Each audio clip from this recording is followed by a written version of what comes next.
지난 2주간은 처음으로 아주 바쁜 그러한 시간이었습니다. 겨울 코스타 잘 마무리했고, 또 오정은 목사님과 이동훈 목사님 부흥 집회 잘 마무리했고, 아울러서 수양관 비전센터 개원 기념 영성 세미나 또 이렇게 섬겨주신 여러분들에게 정말로 감사를 드립니다.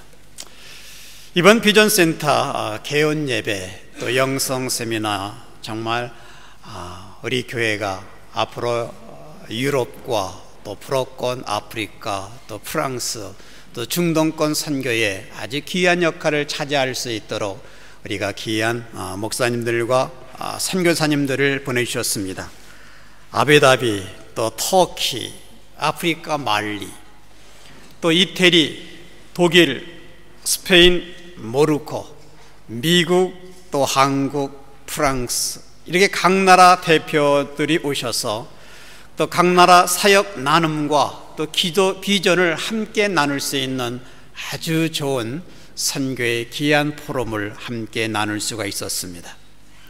특별히 목회 은퇴 이후에 또 영성 사역과 선교에 전념하고 계시는 이동훈 목사님께서도 각 나라 선교 보고를 통하여 이 중동권과 또 불어권 아프리카 또 프랑스 유럽 선교의 아주 다양한 그러한 선교 사역에 대한 나눔과 보고를 든 다음에 또한 새로운 비전을 가지셨다라는 그러한 고백의 말씀도 함께 나눌 수가 있었습니다.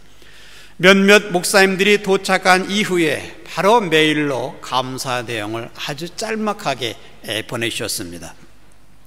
영국 캠브리지 김태규 목사님께서 이메일을 보내주셨습니다. 이번 세미나에 너무나 많이 수고하셨습니다. 덕분에 저희들은 너무 좋은 시간 또 선교에 유익한 시간을 가졌습니다. 사랑의 빛 마음 깊이 기억하겠습니다. 섬기는 교회와 또 비전센터를 통하여 하나님 나라의 지평이 넓어지는 놀라운 역사가 충만하기를 바라오며 언제나 주님의 평강이 함께 하시길 기원합니다. 영국 김태규 드림. 또 이태리 한평 목사님께서도 이메일을 보내주셨습니다. 이번에 수고 많았습니다. 잘 도착했습니다. 선교가는 한마디로 감동 그 자체였습니다. 그럼 건강하시고 푹 쉴 수 있기를 바랍니다. 로마에서 한평호 드림. 아무튼 이번 각 나라에서 오신 목사님들과 선교사님들은 영적으로 죽어가는 그 영혼들을 어떻게 구원할 수가 있을까 고민하면서 유익한 정보 교환과 중보 기도할 수 있는 그러한 기회의 전당이었음을 다시 한번 말씀을 통하여 나눌 수가 있었습니다. 중동과 아프리카에 있는 영혼들, 인본주의로 가득 찬 죽은 영혼들의 삶의 터전인 유럽, 그리고 프랑스에 있는 영혼들이 일체의 희망을 등져버린 그러한 모습으로 살아간다면 이것은 영적 죽음과 같은 현실입니다. 오늘 성경은 죽은 자의 모습을 마른 뼈라고 본문에서 우리에게 말씀을 해 주시고 있습니다. 사람이 죽은 것도 슬픈데 마른 뼈라고 묘사를 해 주고 있습니다. 오늘 본문의 말씀은 마른 뼈 계곡의 환상입니다.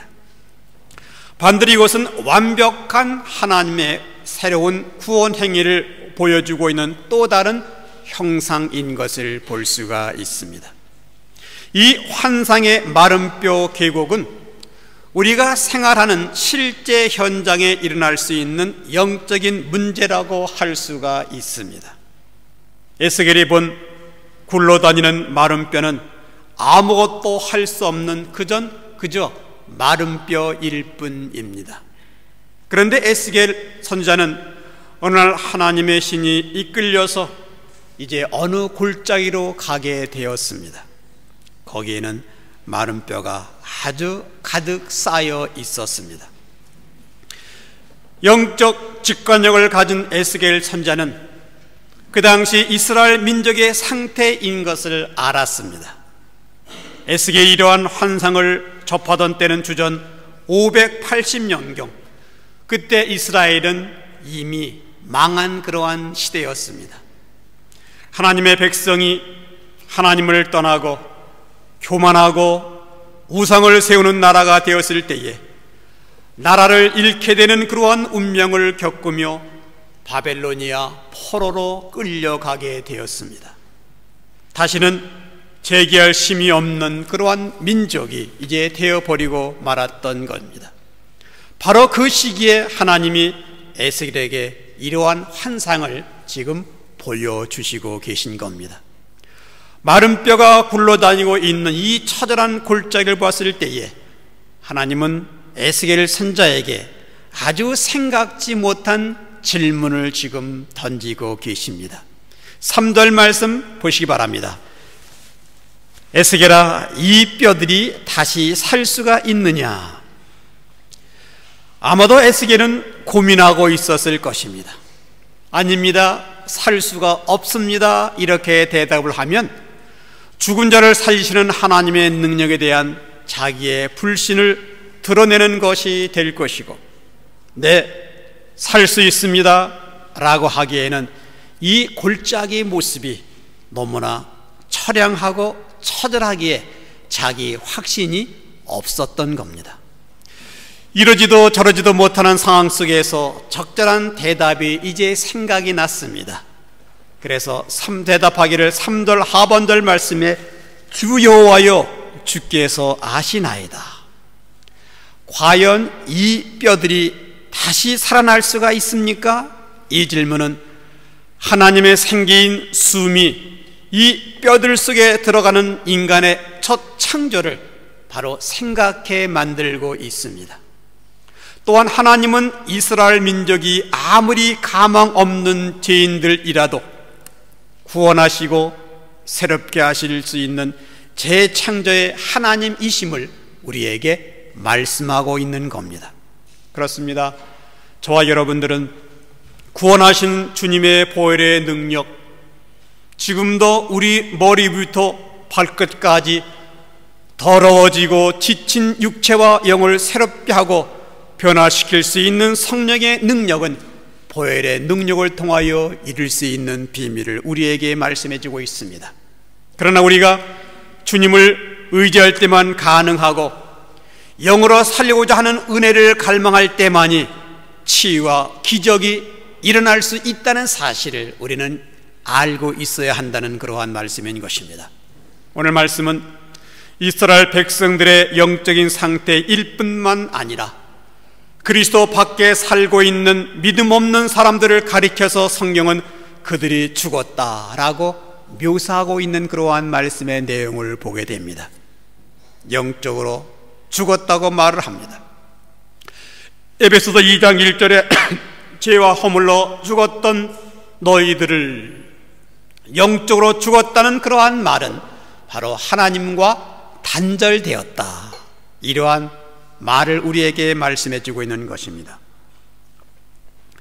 그러기에 소망과 희망이 없다는 그러한 말씀인 것입니다.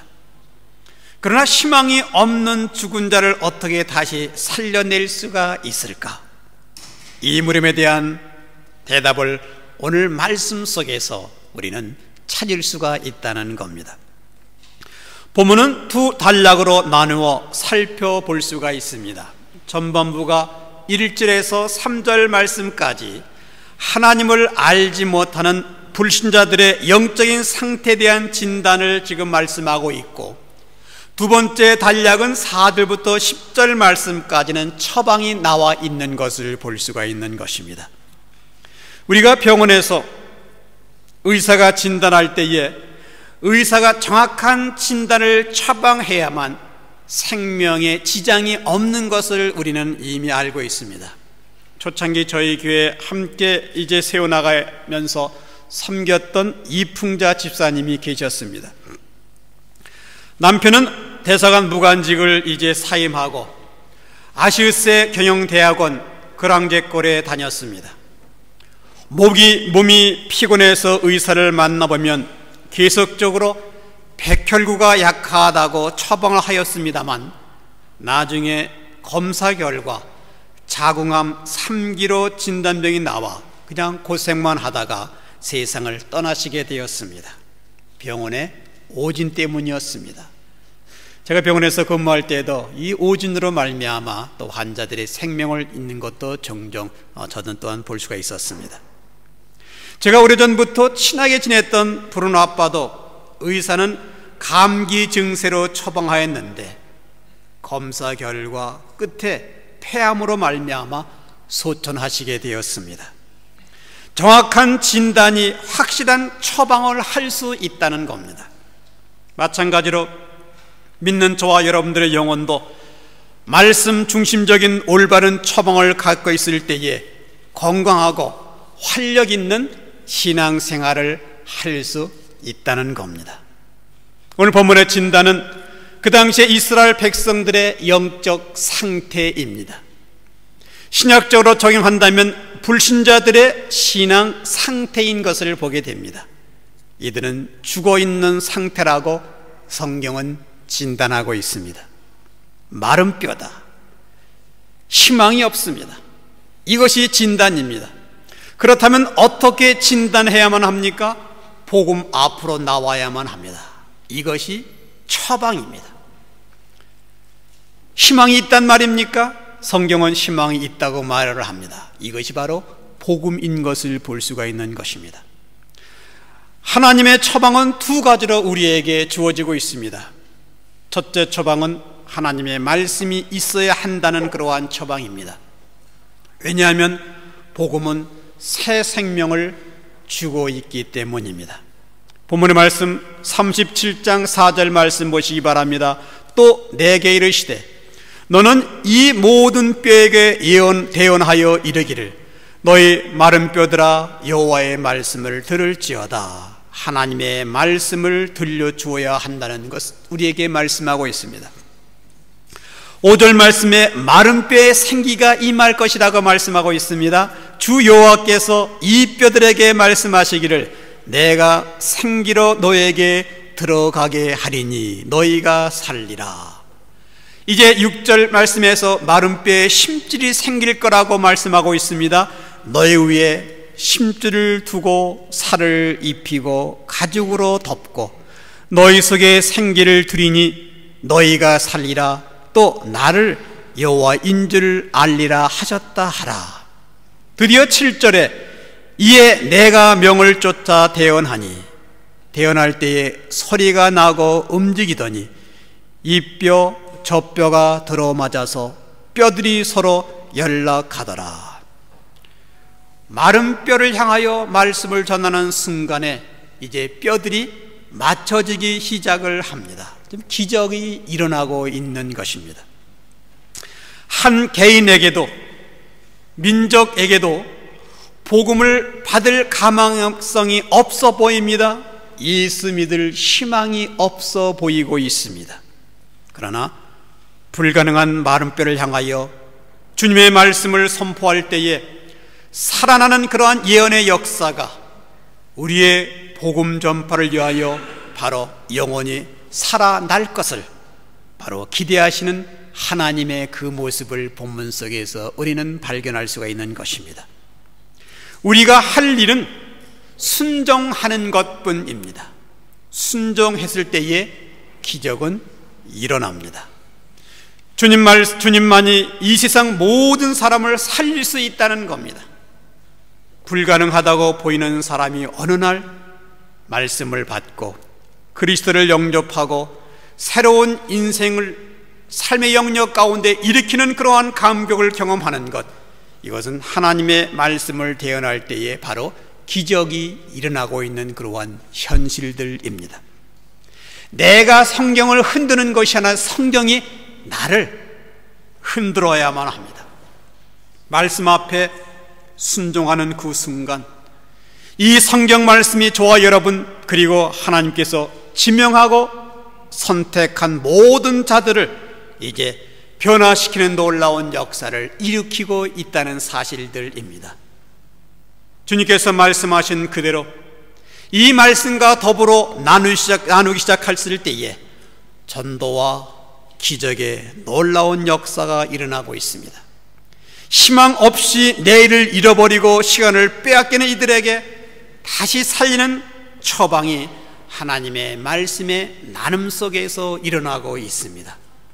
말씀에 순종하며 전해야 할 오늘의 그 한 사람을 기억하고 기도하며 복음 전하는 그러한 결심이 바로 저와 여러분에게 있어야만 되겠습니다. 말씀은 살아계십니다. 살아서 운동력이 있습니다. 날쌘 검보다 예리하기 때문에 우리의 심령과 골수를 쪼개는 말씀, 이 말씀 안에 저와 여러분들이 먼저 이 안에 살아갈 수 있는 그러한 모습 되기를 간절히 소망합니다. 두 번째로, 죽은 자를 살리는 그러한 하나님의 두 번째 처방은 주의 성령께 기도를 해야만 됩니다. 본문의 말씀 9절은 이렇게 말합니다. 또 내게 이르시되 인자야 너희는 생기를 향하여 대언하라. 생기에게 대언하여 이르기를 주 여호와의 말씀에 생기야 사망에서부터 와서 이 사망을 당한 자에게 불어서 살게 하라 하셨다 하라. 10절 말씀, 이에 내가 그 명대로 대언하였더니 생기가 그들에게 들어가매 그들이 곧 살아 일어나서 서는데 극히 큰 군대더라. 이 두 번째 처방에 들어가기 직전에 8절 말씀 보시면 이러한 말씀이 있습니다. 내가 또 보니 그 뼈에 심줄이 생기고 살이 오르며 그 위에 가죽이 덮이나 그 속에 생기는 없더라. 말씀을 나누는 순간 이제 뼈가 맞춰지기 시작합니다. 심줄이 생깁니다. 살이 생깁니다. 가죽이 덮입니다. 사람의 모습이 생기기 시작합니다. 근데 아직도 한 가지가 부족합니다. 8절 말씀 보니까 생기는 없더라 이렇게 말하고 있습니다. 외형적인 모습은 존재하나 내면적인 생기는 없더라 이렇게 말하고 있는 겁니다. 이 세상은 힘이 있고 능력이 있고 유체적으로 잘 살면 오히려 신앙생활을 액세서리로 여기는 그러한 사람들이 의외로 많다는 겁니다. 자기 스스로의 능력에 힘을 의지합니다. 오히려 이것이 바로 영적으로는 아주 위험한 상태인 것입니다. 하나님의 생기인 하나님의 영이 살아있지 않으면 살아도 죽은 것이고 잘 살고 있다고 자부해도 바로 죽는 모습으로 살아가고 있는 그러한 현실들입니다. 생기가 없을 때 하나님께서 주신 말씀이 9절 말씀 보시기 바라며 9절 다시 한번 보시면 또 이르시되 내게 이르시되 인자야 너희는 생기를 향하여 대언하라. 생기에게 대언하여 이르기를 주 여호와의 말씀에 생기야 사망에서부터 와서 이 사망을 당한 자에게 불어서 살게 하라 하셨다 하라. 생기야 이 사망을 당하는 자에게 불어서 다시 살게 하라. 생기가 누굽니까? 이 생기가 바로 성령님이십니다. 성령의 의미는 호흡, 바람입니다. 성령이 하나님의 호흡입니다. 하나님의 바람입니다. 이스라엘아 생기를 향하여 부탁하라 이렇게 하나님께서 말씀하시고 있습니다. 성령께 부탁하라는 말씀입니다. 바로 하나님의 호흡이 죽은 자들에게 하나님의 생기인 이 성령이 임하는 순간 살아날 수 있다고 우리에게 약속해 주시는 그러한 말씀인 것입니다.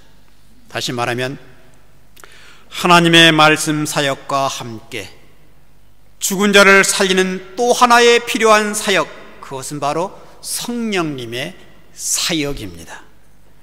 말씀 사역과 함께 성령의 사역, 이것이 곧 죽은 자를 살리시는 사역인 것을 바로 본문은 우리에게 그 비밀을 말씀해 주고 있는 것입니다. 우리가 말씀을 나눌 때 함께 임하시는 성령, 성령이 우리를 충만케 하고 성령과 함께 할 때에 믿음 생활은 바로 생명이 됩니다. 그리고 능력이 된다는 사실입니다. 저와 여러분들은 성령님보다 앞서가는 생각하면 실수가 많습니다. 성령보다 앞서가는 그러한 말을 할 때에 참 실수 많은, 필요 없는 그러한 말들을 참 많이 합니다. 성령보다 앞서가는 행동할 때에 바로 실족해 하는 그러한 모습이 나타납니다. 우리는 기도로 영적 순서와 질서를 세워갈 줄 아는 성령님의 민감한 영적 사람이 먼저 되어야만 되겠습니다. 사도행전에서 예수님께서 제자들을 파송하기 전에 그냥 가지 말고 먼저 예루살렘에 머무러라 이렇게 말씀하십니다. 그리고는 성령의 능력이 임하도록 기도하라고 먼저 말씀하십니다. 사도행전 1장 8절 말씀에 오직 성령이 너에게 임하시면 그런 다음에 너희가 권능을 받고 예루살렘과 온 유다와 사마리아와 땅끝까지 이르러 내 증인이 되라 이렇게 말씀하시는 그 모습을 볼 수가 있는 것입니다. 기도의 능력은 권능과 기적의 힘뿐만 아니라 순종을 만들어내는 하나님의 말씀을 전하는 바로 증인으로 만들어 가고 계시다는 사실입니다. 성령이 함께 하실 때에 이 말씀 속에 하나님의 생명이 임하고 말씀을 받는 사람들이 하나님의 생명을 받고 다시 살 수가 있습니다.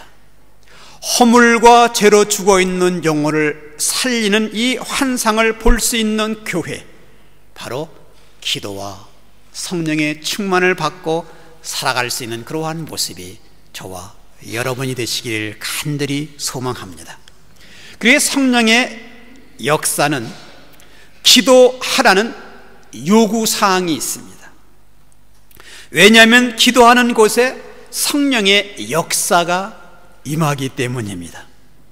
사도행전 4장 31절 말씀 보니까 빌기를 다하매 모인 곳이 진동하더니 무리가 다 성령이 충만하여 담대히 하나님의 말씀을 전하니라. 믿음 생활의 공식을 바로 우리에게 알려주고 있는 그러한 말씀인 것입니다. 성경 말씀을 마음에 담았으며 이제는 담대하게 빌기를 다합니다. 이렇게 기도하였더니 그 결과로 성령이 충만하게 되었습니다. 사실 우리가 입술을 열어서 전도할 때는 용기가 없습니다. 그러나 말씀에 의지하며 기도하는 자에게는 바로 담대함을 주시는 성령의 임재와 성령의 체험을 하고 능력을 받기 때문에 담대함이 있다는 겁니다. 그때 성령이 함께 하셨다는 그러한 사실인 것입니다. 성령 충만하면 여러분 무엇이 생깁니까? 담대함이 생깁니다. 본문은 그 당시 이스라엘 백성들이 포로 상태에서 노예가 되기까지 아주 완악하고 하나님 앞에서 교만한 백성이었음을 우리에게 말씀해 주고 있습니다. 그들의 상태는 죽음이었습니다. 교만의 상태는 죽음입니다.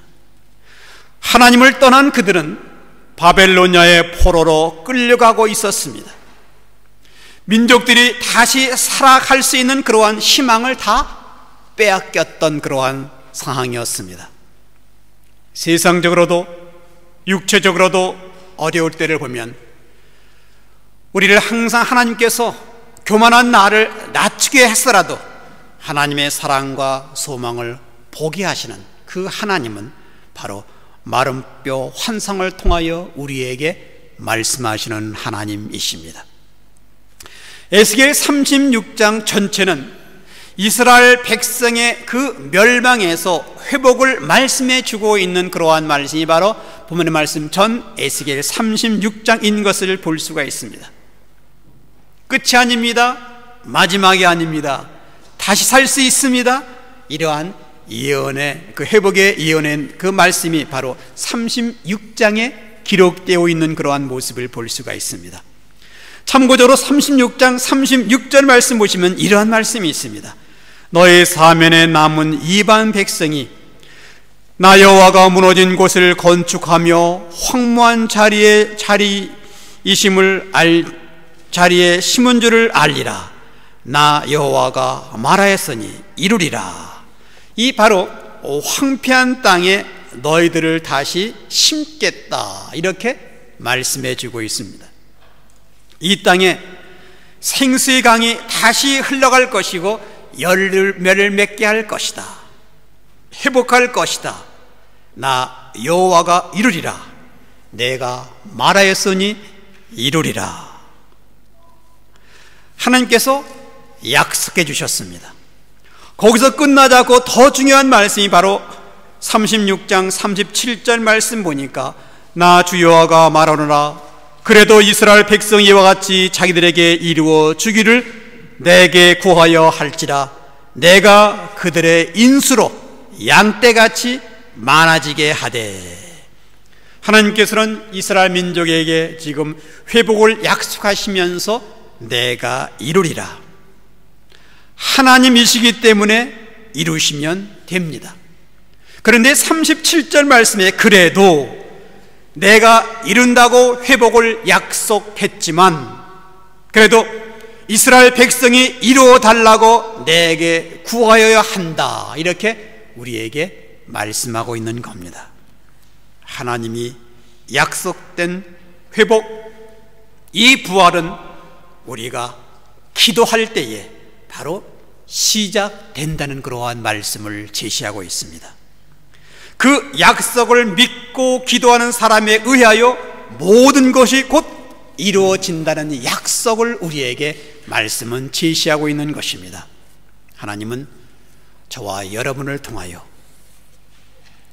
죽어가고 있는 이웃들을 살리기 위한 계획을 이미 세워놓으셨습니다.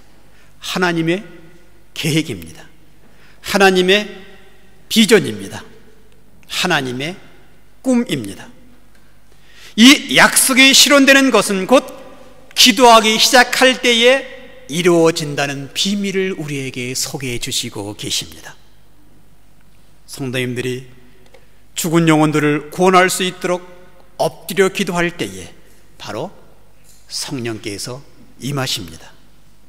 성령의 충만함을 임할 때에 믿음의 그 담대함이 각각 개인에게 임함으로 말미암아 전도하는, 선교하는 폭발적인 능력이 일어날 것을 우리에게 예언해 주시고 있는 그러한 말씀인 것입니다. 그래서 죽어있는 공동체를 다시 살릴 수 있는 첫 번째 처방은 하나님 말씀으로 나눔이 있어야만 됩니다. 목장 모임도 바로 말씀이 있어야만 됩니다.